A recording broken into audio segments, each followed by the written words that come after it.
I just want to share with you a little bit the story of who we are and how we got where we are today. We were founded in 1994 by this gentleman. His name is Sam Cupp. And Sam, to say he was an amazing entrepreneur is an understatement. He was a mogul. He created businesses like most people wake up and change their socks. He would have an idea, he would innovate, he would create, he'd build a team, and he'd build a business. And so Sam started Winning Futures in 1994, and he started Winning Futures in honor of a teacher, a counselor, and a businessman that changed his life. You see, when Sam was growing up in Warren in the mid-60s, he was trekking along. He was always a C, D student, usually more a D student, but his senior year came, and things started to change, and he started to fail, and he started to lose credits. And the school didn't really understand why. He typically didn't fail. Something was happening. So a marketing teacher and a counselor pulled him into a meeting. And they said, "Sam, what's happening? You are not going to graduate on time." Well, Sam finally disclosed to them that twice over the last year, his dad had attempted suicide. Twice he found his dad, and it changed him. It really, really changed him. So the counselor said, "Meet with me, let's talk about this." The marketing teacher said, "Well, the only thing I know what to do is to help you get co-op credit. So I'm going to help you find a co-op job. And I'm going to get you an interview. There's one spot left to interview at Hamilton Chevrolet in Warren.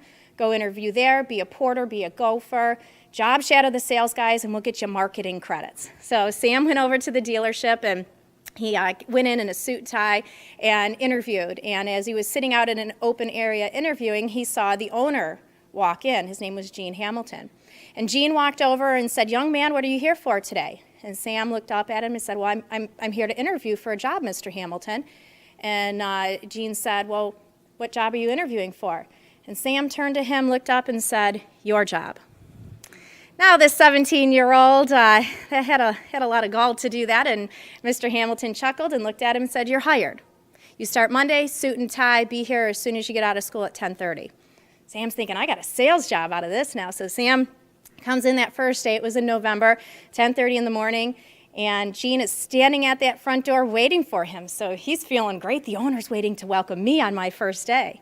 Then he sees Gene hold in the air an ice scraper, and he said, "Sam, there's frost on all those windshields out there in that used car lot. I'd like you to go scrape off all the ice." And that was Sam's introduction to Hamilton Chevrolet. Well, Sam graduated, and during that time as a co-op student, Gene saw something special in him. He saw a young man that had great potential and that could really be an amazing salesperson. So Gene took him under his wing and started to teach him life lessons. Fast forward 30 years to the mid-90s, Sam Cupp owned that dealership and 27 companies around the world. At one time, he had the largest fleet management company with revenues of $300 million. It was the largest globally. They were the first company to ever manage General Motors' executive vehicle program. So Sam created a lot. He built great teams. He got out of the way, but for him, that still wasn't even enough. In the mid-90s, he decided he needed to take that next step. He needed to really make a big impact in the community.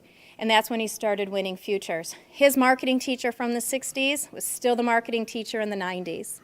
And he went into Dominic LaRosa's classroom and said, "I want to start a mentoring program. I want to come in, I want to mentor kids, I want to teach them how to overcome obstacles, how to plan, how to have a strategic plan, how to have job readiness skills that I'm seeing lacking in all these entry-level employees that I'm hiring in these companies." So the district allowed him to come in, and he came in to talk about what it takes to be successful. So there's a classroom of 25 high school students in marketing co-op. Most were students that had failed and needed to be in there to graduate and weren't very enthused to be in there because they were being forced to graduate. So Sam came in and stood up front in a suit and tie and very enthusiastically began talking about strategic planning. 5-year vision, have a goal, set plans for your future. And kids were slumped down and heads were on the tables, very, very little interest, which this frustrated Sam. Usually when he went and spoke, it was audiences of 1,000 and people listened to him. So he came back the next day, and he, on the teacher's desk, he came forward and he took a wad of cash out of his hand, peeled back 10 $100 bills, laid it on that teacher's desk. Pulled out the keys to his Corvette, laid it on the teacher's desk, and he said, "Listen up. I'm going to teach you what it takes to be successful. You're going to write a 5-year strategic plan for your future. You're going to interview with my executives. Top kid, you get my money, you get my car for a week. Now there was interest. Now heads were up. Now ears were tuned in. Well, fortunately for me, I ran our school store at Warren Mott High School, and I was pulled into this program, and I won Sam's money, I won Sam's car, and that was senior year at Hamilton Chevrolet, picking up my Corvette for a week. But most importantly, I won 6 mentoring lessons with Sam. And, you know, I was a kid, I was so fortunate. I loved school. I had great parents. I grew up in a really great community. I was going to Michigan Tech to be an environmental engineer. But Sam kept saying to me, Chris, that's fine, that's great, but does it align with your values? Does it align with what is your purpose and your passion? Well, my answer as a 17-year-old was, well, my dad's great in math and science, and so am I. My dad's an environmental engineer at GM. That's what I'm going to be. I'll be happy. I go off to tech. Sam and I stay in contact, and I began realizing it's not my purpose. It's not my passion. I don't want to work in a plant. That's not me. It's not who I am. I want to help kids. So fortunately for me, Sam Cupp created a vehicle and an avenue for me to do my passion and purpose, and that was to come back after graduating, and he hired me as his first executive director. And so Sam had this vision, he had this idea of what would help and benefit young people. And now, just with everything else he did, he started to build a great team and get out of the way. So over the years, he began bringing people in. He fortunately brought Lori Tarter, who's our vice president, and I together to run the organization once he retired in 2000. And from there, we are what we are today. We've grown. We have mentoring programs in high schools across Metro Detroit. Very unfortunately, in 2012, Sam died playing hockey.